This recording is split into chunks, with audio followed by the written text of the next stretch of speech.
Hello' students, তোমালোকৰ বহুতখিনি ছাত্ৰ ছাত্ৰীয়ে সুধি আছিলে যে অহাকালি যিহেতু পৰীক্ষা, কেনেকুৱা ধৰণৰ তোমালোকে কি কৰিব লাগিব, যাৰ কাৰণে আমি একোৱেই যাতে ভুল নকৰাকৈ আহোঁ আৰু চবতকৈ বেষ্ট অফ দ্য বেষ্ট আমি পৰীক্ষাত যাতে 100% দি আহিব পাৰোঁ, সেইটো কেনেকৈ হ'ব তাৰ বিষয়ে আমি এই ভিডিঅ'ৰ জৰিয়তে চাম।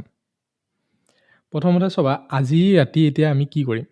তো তোমালোকে প্ৰথম কথা হ'ল যে আজি পঢ়িব লগা একো নাই, কাৰণ আজি আমি পঢ়ি নতুন বস্তু পঢ়ি সেইবিলাক একো লাভ নাই আজি। তো আমি যিখিনি পঢ়িলোঁ ইমান দিনেদি আমি যিমান পাৰিলোঁ পঢ়িলোঁ।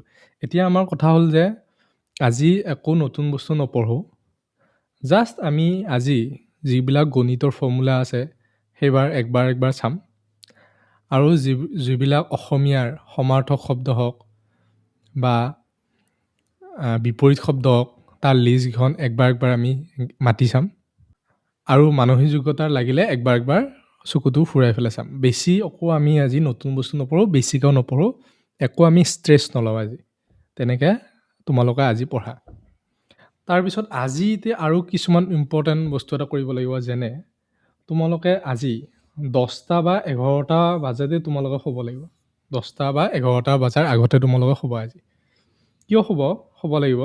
কাৰণ তোমালোকে যদিহে 7.5 ঘণ্টা বা 8 ঘণ্টা টোপনি মাৰি নোযোৱা, তেতিয়াহ'লে তাত গৈ তোমালোকৰ হয়তো বহুত কথা মনত নাহিব, মাথা বিষাব পাৰে, বুজি পাইছেনে? তো সেইকাৰণে আমাৰ টোপনিটো বহুত দৰকাৰী।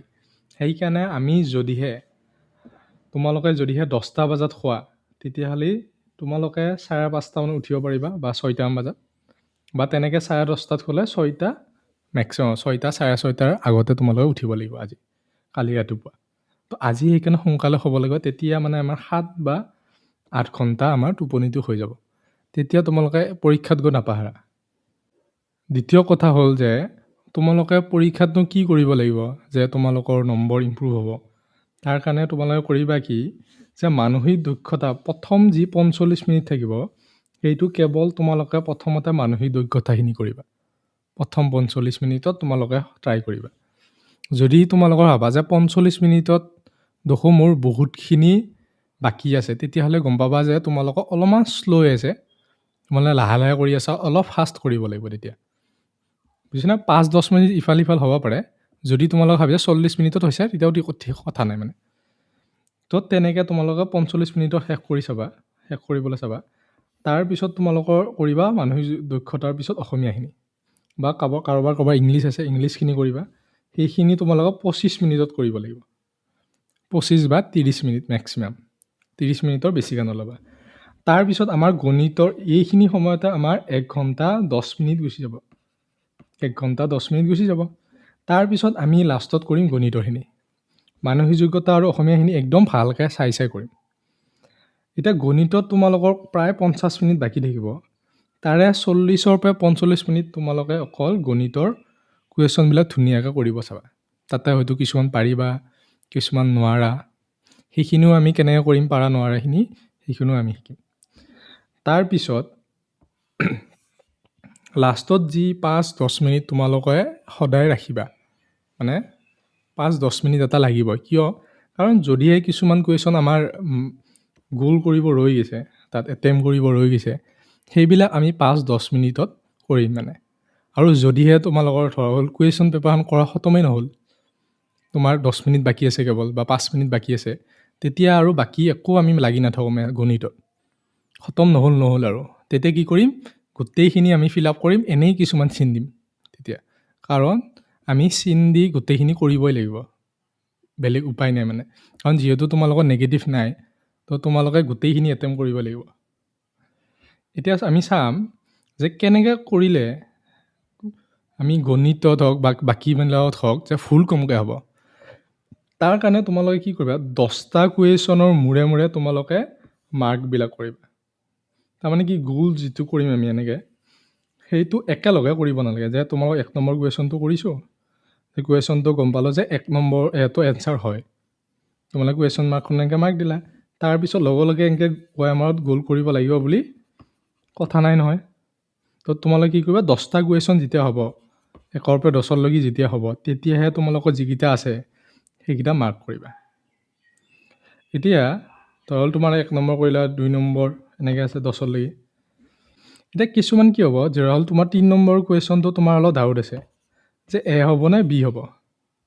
তেতিয়া কুৱেশ্যন মাৰ্কটো যিটো থাকিব তাৰে তোমাৰ 3 থাকিব, ধৰল এনেকৈ তুমি গোল কৰি থবা। এতিয়া এই কুৱেশ্যনটো আমি একবাৰ চাম পিছত যে 1 আৰু বি দুটাৰ ভিতৰত হ'ব পাৰে, কোনটো হয় এতিয়া মই ভাবি পোৱা নাই। তেতিয়া কি কৰিবা, তোমালোকে সেই কুৱেশ্যনটো যেতিয়া কুৱেশ্যন পেপাৰত এনেকৈ চিন্দি কৰিলা, এতিয়া তোমাৰ 10টা কুৱেশ্যন কৰা হ'ল। কৰা হোৱাৰ পিছত যেতিয়া OMR তুমি চিন দিবা, এতিয়া 3 নম্বৰ কুৱেশ্যন কৰোঁতে তুমি আকৌ একবাৰ চাবা সেই দুটাত। তেতিয়া তোমাৰ দুবাৰ এটা কুৱেশ্যন চোৱা হ'ব। চোৱা হ'লেই তোমাৰ মানে হয়তো পিছত মনত পৰি যাব পাৰে। তেতিয়া তুমি তাৰে এটা চিন দিবা। হ'ল। এতিয়া ধৰল তোমাৰ মানে এটা কুৱেশ্যন এনেকুৱা আহিছে, ধৰল 7 নম্বৰ কুৱেশ্যনটোৱে হওক, তোমাৰ এনেকুৱা আহিছে যে ইটো দেখোন একদমেই মই পাত্তা পোৱা নাই কি হ'ব। তেতিয়া তোমালোকে কি হ'লে লাগিলে এনেকৈ 7টোৰ তলত 7টোত এনেকৈ ডাবল এনেকৈ গোল কৰি থবা। এই কুৱেশ্যনটো মই লাষ্টত চাম।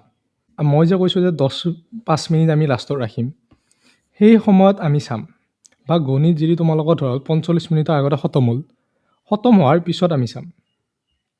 সেইকাৰণে লাষ্ট 5-10 মিনিটটো সেইকাৰণে ৰাখিছে যে এই ৰোৱাখিনি আমি চিন দিম। তেতিয়া তোমালোকে এইখিনি ভালকৈ কৰিলে হ'ল। বাকী তোমালোকে এডমিট 2 বা 3 কপি এডমিট কাৰ্ড লৈ যাবা, যাতে এখন বেয়া হ'লে এখন তোমালোকে ৰাখিব পাৰা তাত। আৰু আধাৰ কাৰ্ড লৈ যাবা, যদি আধাৰ কাৰ্ড নাই তোমালোকে বাৰ্থ চাৰ্টিফিকেট এখন লৈ গ'লে হ'ল। অৰিজিনেল এখন নিব লাগিব। আৰু তোমালোকে কলম লৈ যাবা, পেন 3টা, একে কালাৰ হ'লে ভাল। একে কালাৰ, কাৰণ বেলেগ বেলেগ কালাৰৰ OMRটো চিন দিব নোৱাৰে, দিগদাৰ হয়। তো সেইকাৰণে এটা কালাৰৰ লৈ যাবা, কোনো নীলা বা ক'লা কালাৰৰ যিকোনো এটা লৈ যাবা। তাৰপিছত তোমালোকে তাত গৈ ভয় একো কৰিব নালাগে। তাত গৈ একো ভয় কৰিব নালাগে। জাষ্ট তোমালোকে স্কুলত পৰীক্ষা দিয়াৰ নিচিনাই তাতে কনফিডেঞ্চত পৰীক্ষাটো দিবা। কাকো সুধিব নালাগে, কাকো ক'ব নালাগে, জাষ্ট বহিবা।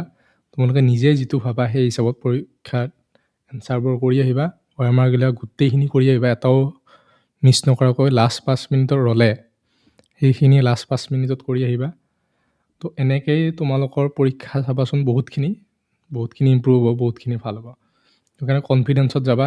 স্কুলৰ পৰীক্ষাৰ নিচিনাই কোনো একো নকয়, তোমালোকৰ ভয় কৰিব লগা একো নাই। তাত গৈ চব পাৰিবা, একদম সহজ কুৱেশ্যন পেপাৰ আহিব। তো এইখিনি তোমালোকে ভালকৈ কামখিনি কৰিবা। বাকী তোমালোকৰ বেষ্ট অফ লাক থাকিল, অল দ্য বেষ্ট থাকিল। ভালকৈ পৰীক্ষাটো দিবা। Thank U.